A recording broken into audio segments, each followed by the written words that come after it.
Welcome friends, আপনারা যারা এখনও জানেন না আপনাদের online PF account number create হয়েছে কি না বা হয়ে থাকলে সেটি কত, এই ভিডিওটি তাদের জন্য।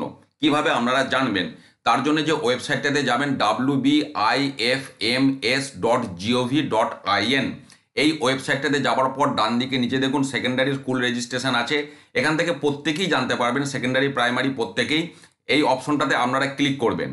ক্লিক করলে এখানে যে জায়গাটা আসবেন, এখানে ড্রপ ডাউনে দুটি অপশন আছে, ওএসএমএস আর পিএফ অ্যাকাউন্ট নম্বর। আপনারা ওএসএমএসটা সিলেক্ট করবেন, তারপর এখানে ওএসএমএস আইডিটা দেবেন। অ্যাকচুয়ালি দেখুন, বেশিরভাগ ক্ষেত্রেই কিন্তু পিএফ অ্যাকাউন্ট নম্বর তৈরি হয়ে গেছে। প্রাথমিকের ক্ষেত্রে না হয়ে থাকলে তার জন্য একটা সম্প্রতি বিজ্ঞপ্তি দেওয়া হয়েছে যে ডিসেম্বরের মধ্যে এই কাজটা শেষ না করলে ডিসেম্বরে স্যালারি ফাইনালাইজ করা যাবে না প্রাইমারি শিক্ষক শিক্ষিকা এবং ডিপিএসসি এমপ্লয়ীদের ক্ষেত্রে। কিন্তু সেকেন্ডারি এবং প্রাইমারি আমি যে কথা বলছি বেশিরভাগ ক্ষেত্রেই হয়ে গেছে, হয়তো আপনারা চেক করেননি বলে এখনো অনেকে জানেন না বিষয়টা। এইখানে ওএসএমএস আইডিটা আপনারা পুট করবেন।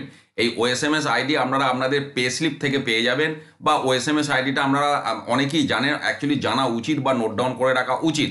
এখানে আপনারা ওএসএমএস আইডিটা পুট করে দেবেন। পুট করার পর সার্চ অপশনটা ক্লিক করলে যদি আপনার পিএফ অ্যাকাউন্ট নম্বর ক্রিয়েট হয়ে থাকে, এইখানে দেখুন আপনার পিএফ অ্যাকাউন্ট নম্বরটা উঠে গেছে। তারপর ডান দিকে আপনার ডেজিগনেশন, আপনার ট্রেজারি, এখানে আপনার স্কুলের নাম, আপনার রেজিস্টার্ড মোবাইল নম্বর, রেজিস্টার্ড ইমেল আইডি এবং আপনার নাম সমস্তই এখানে উঠে যাবে।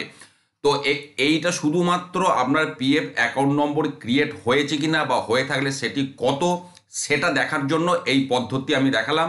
এই ফ্রেমটাতে অন্য কিছু আর করার প্রয়োজন নেই।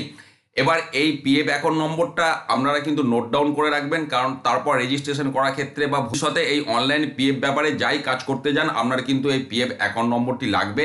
তাই এটা নোট ডাউন করে রাখুন এবং দেখে নিন যে আপনার পিএফ অ্যাকাউন্ট নম্বর ক্রিয়েট হয়েছে কিনা।